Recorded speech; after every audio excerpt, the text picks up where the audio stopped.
એ જિલ્લા પંચાયત દ્વારા જિલ્લાના બધા પીએચસી સીએચસી ઉપર અલગ અલગ જગ્યાએ અને આજે જિલ્લા પંચાયતના પ્રોગ્રામના ભાગરૂપે જિલ્લા પંચાયત કચેરીમાં પણ બ્લડ ડોનેશન કેમ્પ રાખવામાં આવ્યું છે.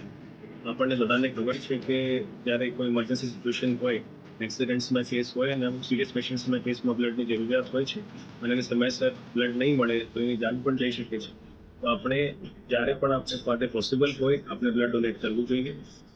દુઃખની વાત છે કે આજના પણ સમયમાં લોકોને ઘણી ભ્રાંતિઓ હોય છે કે એમાં બ્લડ ડોનેટ કરવાથી વીકનેસ આવે છે. એમાં કોઈ સચ્ચાઈ નથી. આપણે જે બ્લડ ડોનેટ કરીએ છીએ વિધિન 3 days આપણી બોડીમાં રિપ્લેનિશ થઈ જાય છે. કોઈ વીકનેસ આવતી નથી અને એક હેલ્ધી પર્સન હોય એ દર 90 દિવસમાં બ્લડ ડોનેટ કરી શકે છે. હું જાતે પણ આજે અહીંયા બ્લડ ડોનેટ કર્યું છે અને મારો પર્સનલ એક્સપિરિયન્સ છે. પાસ્ટમાં લગભગ 10-15 વાર જાતે ડોનેટ કર્યું. કોઈ પણ વીકનેસ આવતી નથી. બોડી બિલકુલ હેલ્ધી રહે છે અને ઇનફેક્ટ આપણને કરવું જ જોઈએ. જ્યારે પણ આપણી પાસે સમય હોય અને 90 દિવસનો અંતરાલ નીકળી જાય તો આપણે એડમિટ જઈને બ્લડ ડોનેટ કરવું જોઈએ. આજે રાજ્ય સરકાર દ્વારા 12, 13 અને 14 3 દિવસનું મેગા ડ્રાઈવ સંપૂર્ણ સ્ટેટમાં રાખવામાં આવ્યું છે અને જિલ્લા પંચાયત દ્વારા દરેક જિલ્લામાં અલગ અલગ તાલુકાઓમાં પણ એને કેમ્પ્સ રાખવામાં આવે છે.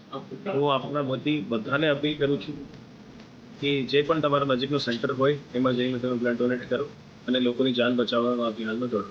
ધન્યવાદ.